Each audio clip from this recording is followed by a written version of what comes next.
ल आज चाहिँ हामी यो अडियो इन्टरफेसको बारेमा क्रास कोर्स गर्छौँ है।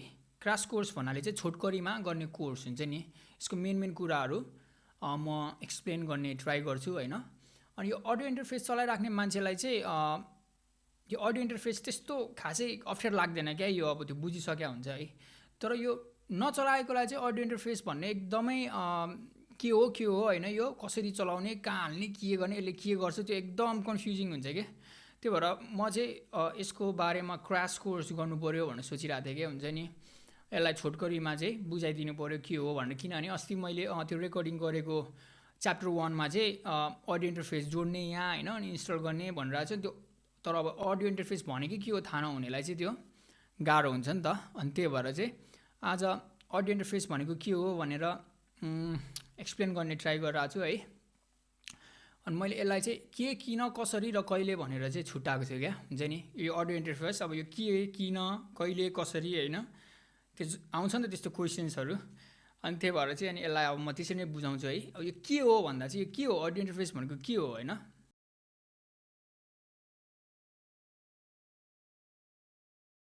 अडियो इन्टरफेस भनेको के हो, यसले के गर्छ, यो किन चाहिन्छ रेकर्ड गर्ने बेलामा होइन। अनि अब त्यसको लागि चाहिँ त्यसको एन्सर चाहिँ होइन, बेसिकली अडियो इन्टरफेस भनेको चाहिँ गिटारदेखि आएको सिग्नललाई चाहिँ कम्प्युटरले पढ्न मिल्ने, कम्प्युटरले रिड गर्न मिल्ने बनाउनेलाई चाहिँ जस्तो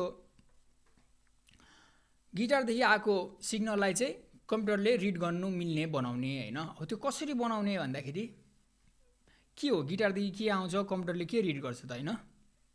र अब यसलाई पनि म छोटकरीमा भन्दा चाहिँ गिटारदेखि आउने सिग्नल चाहिँ एनालग हुन्छ होइन। एनालग भन्छ गिटारदेखि आउने सिग्नल चाहिँ, भन्छ भन्दा नि हुन्छ होइन, एनालग सिग्नल हुन्छ गिटारदेखि आउने। अनि त्यस पछाडि यता डले कम्प्युटरमा रिड गर्ने चाहिँ डिजिटल सिग्नल हुन्छ होइन। अनि यसलाई चाहिँ यसको काम चाहिँ एनालग सिग्नललाई डिजिटलमा कन्भर्ट गरेर पठाउने होइन, मेन कुरा है। यसको काम अरू पनि छ तर मेन चाहिँ त्यो।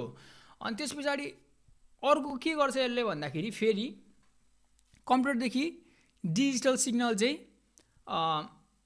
फेरि यहाँ आउँछ होइन कम्प्युटरदेखि। अनि यसले फेरि त्यसलाई एनालगमा चाहिँ कन्भर्ट गरेर हुन्छ नि, फेरि कम्प्युटरमा कन्भर्ट गरेर चाहिँ यसले त्यहाँ पठाउँछ के, स्पिकरमा हुन्छ नि, मोनिटरमा। र म त्यसलाई अब यहाँ म्याप देखाएर चाहिँ एक्सप्लेन गर्ने ट्राई गर्छु है त। यो म्याप मैले एकदमै सिम्पल म्याप इलिस्ट्रेट गराएको छु, एकदम सिम्पल बुझ्ने हिसाबले है। अनि म बुझाउन ट्राई गर्छु है त। जस्तो इन्स्ट्रुमेन्ट भयो, यो इन्स्ट्रुमेन्टदेखि चाहिँ साउन्ड आउँदाखेरि एनालग फर्मेटमा आउँछ होइन, तारमा के एनालगमा कुदिरहेछ त्यो होइन। त्यस पछाडि यसले चाहिँ जस्तो त्यो साउन्ड डिरेक्टली यहाँ सफ्टवेयरमा लिँदैन, सफ्टवेयरले डिजिटल फर्मेट मात्रै लिन्छ होइन, डिजिटल सिग्नल।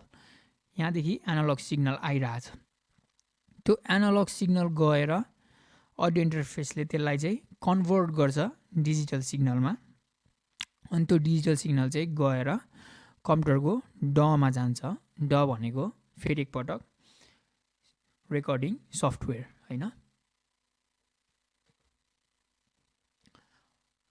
यसको main reason, one of the main reason signal convert गर्ने होइन।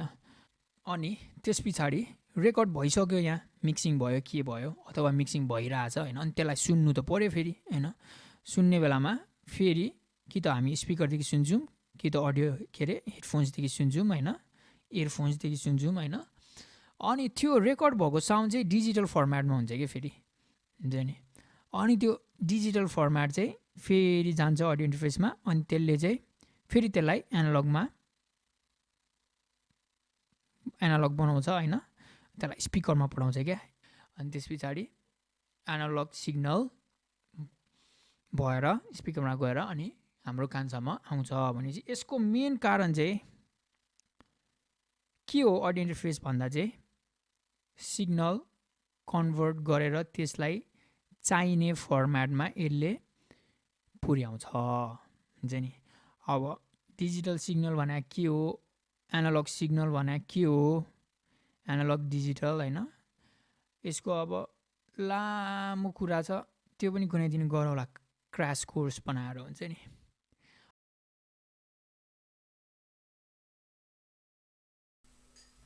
ल अब के भन्ने कुरा बुझ्यो हैन, यो अडियो इन्टरफेस भन्ने के हो भनेर।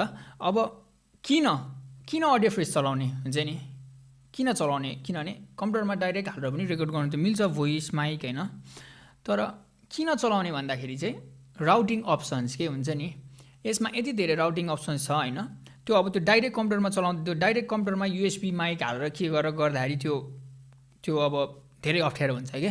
जस्तो अब यसमा के छ भनेर हेर्दा चाहिँ दुईटा इनपुट छ हैन, इनपुटमा चाहिँ दुई खालको ज्याक हाल्नु मिल्छ, एक्सएलआर यो माइकको ज्याक हैन, अनि अर्को गिटार ज्याक हुन्छ क्या, त्यसलाई क्वार्टर इन्च भन्छ हैन, गिटारको ज्याक हुन्छ नि, हो त्यो गिटारको ज्याक हाल्नु मिल्छ। अनि त्यस पछाडि यो कम्बो हो क्या, यो यसमा दुईटा हाल्नु मिल्छ, गिटारको पनि हाल्नु मिल्छ यहाँ हैन, अनि त्यस पछाडि त्यो निकालेर फेरि यो डाइरेक्ट यसरी ठुलो खालको एक्सएलआर पनि हाल्नु मिल्यो हैन।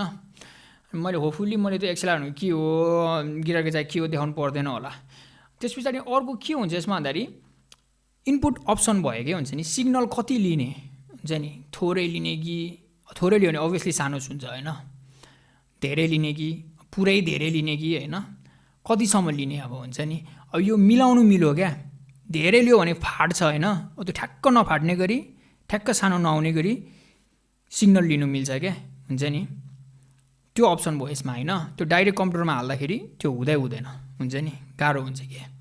त्यसपछि अनि यो मिक्सर भन्ने हुन्छ, यो चाहिँ डाइरेक्ट हुन्छ नि, जस्तो अब गिटारदेखि डाइरेक्ट साउन्ड कि त स्पिकरमा पठाउने हो कि गिटारदेखि यहाँ हालेर कम्प्युटरमा हालेर अनि स्पिकरमा पठाउने हो, त्यो यहाँदेखि गर्नु मिल्छ क्या। त्यो अब अहिले खासै मैले त्यति धेरै एक्सप्लेन गर्नु पर्दैन है, किनभने यो एकदम अब त्यो रेयरली चलाइन्छ क्या यो खासमा हुन्छ नि। त्यसो अर्को भनेको मेन भयो क्या, त्यो यो मेन भनेको चाहिँ यसलाई अब त्यो भोल्युम हुन्छ नि, भोल्युम अब म्यानुअली कन्ट्रोल गर्नु मिल्यो क्या, अब कतिको सुन्ने, अब प्लेब्याक कतिको सुन्ने हैन, अब ठुलो सुन्ने कि सानो सुन्ने कि हैन, यो यहाँदेखि कन्ट्रोल गर्नु मिल्यो हैन। अनि यो फोन्स भनेको हेडफोन्स हुन्छ नि, हेडफोन्समा यसले फेरि म्यानुअली गर्नु मिल्यो, स्पिकरमा ठुलो हेडफोन्समा सानो हैन, हेडफोन्समा अझ ठुलो हैन, त्यो अब धेरै सजिलो भयो नि त अप्सनहरू हैन। अनि त्यसपछि भनेको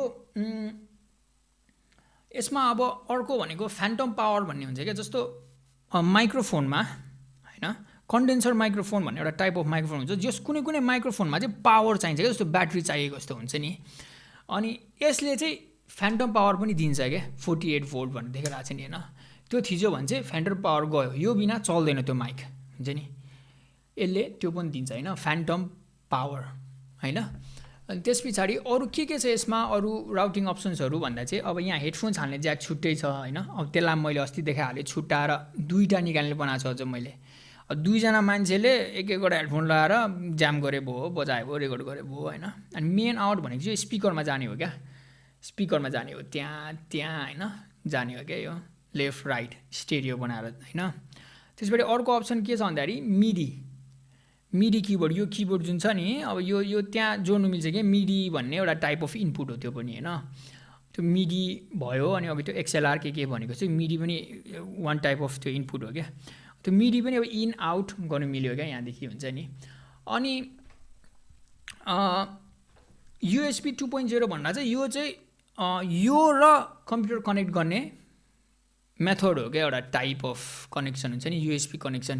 आजकल चाहिँ युजली त्यस्तो हुन्छ, पहिला चाहिँ अरू के हुन्थ्यो अरे, तर आजकल चाहिँ प्रायः जस्तो सबै अडियो इन्टरफेसमा चाहिँ युएसबीले नै कनेक्ट गर्छ क्या अरे हुन्छ नि, त्यो चाहिँ कम्प्युटरसँग कनेक्ट गर्न हो भनेपछि योसँग यति धेरै अप्सन भयो के हुन्छ नि। फर्स्ट कुरा किन भन्दाखेरि चाहिँ राउटिङ भनेको यति धेरै अप्सन भएको बेला कसरी राउट गर्ने हुन्छ नि, स्पिकरमा लाने कि हेडफोन्समा लाने कि अब एक्सएलआर हाल्ने कि अर्को हाल्ने कि हैन, धेरैवटा अप्सन्स भयो नि त। अब त्यो एउटा माइक्रोफोन चाहिँ डाइरेक्ट यसरी युएसबीमा हालेर रेकर्ड गर्दाखेरि त्यो पोसिबल हुँदैन क्या हुन्छ नि। र अर्को के हो भन्दाखेरि चाहिँ अर्को किन चाहिँ के भन्दाखेरि चाहिँ यसले ल्याटेन्सी भन्ने कुरालाई इम्प्रुभमेन्ट गर्छ क्या। जस्तो ल्याटेन्सी भनेको के हो भन्दाखेरि जस्तो मैले गिटार झ्याङ गरेर बजाएँ अनि त्यसपछि स्पिकरमा चाहिँ एकछिनमा आउँछ क्या, जस्तो हुन्छ नि अलिकति ढिलो, अब त्यो मिली सेकेन्ड भनौँ कि अब सेकेन्ड भनौँ कि हैन, त्यसरी अलिकति ढिलो आउने हुन्छ क्या। त्यसलाई चाहिँ ल्याटेन्सी भनिन्छ। त्यो चाहिँ युजुअली त्यो साउन्डको त्यो राम्रोसँग प्रोसेस भएन भने चाहिँ अनि त्यस पछाडि त्यो ढिलो आउने हो क्या, झ्याङ गरेर बजायो नि एकछिनमा झ्याङ गरेर आउँछ होइन, त्योभन्दा गाह्रो हुन्छ बजाउनु होइन। त्यो भएर यसले चाहिँ ल्याटेन्सी पनि इम्प्रुभमेन्ट गर्छ। म त्यसमा चाहिँ अलिक भित्र छिर्दिनँ है, किनभने त्यो फेरि लामो टपिक हुन्छ। तर जे होस् यसले त्यो ल्याटेन्सी पनि इम्प्रुभ गर्नुमा यसले हेल्प गर्छ। थर्ड इम्प्रुभमेन्ट चाहिँ प्रिएम्प भनेर हो क्या। जस्तो प्रिएम्प भनेको चाहिँ माइकदेखि आइरहेछ साउन्ड, तर अब यो माइकदेखि आएको साउन्ड त अब सानो हुन्छ नि त सिग्नल होइन, सिग्नल सानो आइरहेको हुन्छ कि, अनि यसले चाहिँ त्यसलाई एम्प्लिफाई गरेर पठाउँछ कि। यसले एम्प्लिफाई गरेर पठाउँदाखेरि हुन्छ नि यहाँ अब के भन्छ त्यसलाई बाक्लो आउँछ कि साउन्ड हुन्छ नि, यसले एम्प्लिफाई गर्छ क्या त्यो सिग्नललाई। त्यो सिग्नल एम्प्लिफाई गर्ने प्रोसेसलाई चाहिँ चाहिने कुरा चाहिँ प्रिएम्प भन्ने हो क्या। त्यो चाहिँ यसमा हुन्छ कि बिल्ड इन हुन्छ नि। अर्को रिजन चाहिँ किन अडियो इन्टरफेस चलाउने भन्दा चाहिँ अर्को रिजन अहिलेलाई लास्ट भनौँ होइन, लास्ट रिजन चाहिँ sample rate and beet depth हो क्या। यसले चाहिँ हायर स्याम्पल रेट अनि हायर बिट डेप्थमा चाहिँ रेकर्ड गर्छ क्या हुन्छ नि। त्यसले गर्दाखेरि चाहिँ साउन्ड क्वालिटी राम्रो हुनुमा आउँछ होइन।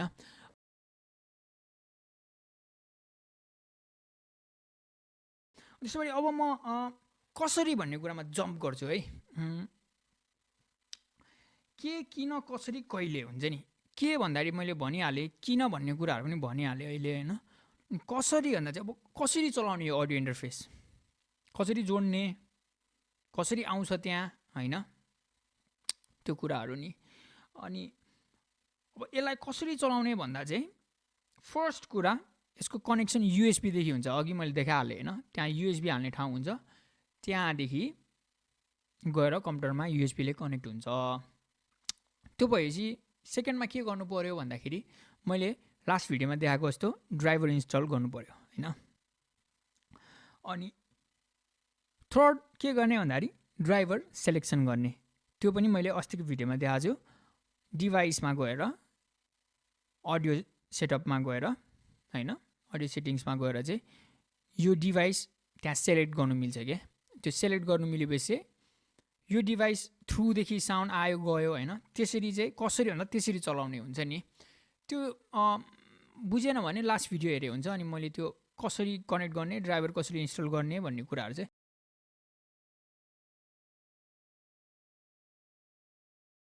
ल मैले के किन कसरी भनेर एक्सप्लेन गरेँ अघि होइन। अब कहिले चाहिन्छ हामीलाई अडियो इन्टरफेस हुन्छ नि, कहिले चाहिँ अब मैले अडियो इन्टरफेस लिने हुन्छ नि। जस्तो मैले सुरुमा रेकर्डिङ सफ्टवेयरहरू चलाउँदा मलाई अडियो इन्टरफेस चाहिएको थिएन, किनभने मैले एफएल स्टुडियोमा चाहिँ प्रोग्रामहरू गरेर म्युजिक बनाइरहेको थिएँ। म त्यो म्युजिक तल डिस्क्रिप्सनमा हालिदिन्छु है। त्यो गर्नलाई चाहिँ मलाई अडियो इन्टरफेस चाहिने थियो, किनभने मैले रियल गिटार गरिरहेको थिइनँ, रेकर्ड गरिरहेको थिइनँ होइन, रियल इन्स्ट्रुमेन्ट रेकर्ड गरिरहेको थिइनँ होइन।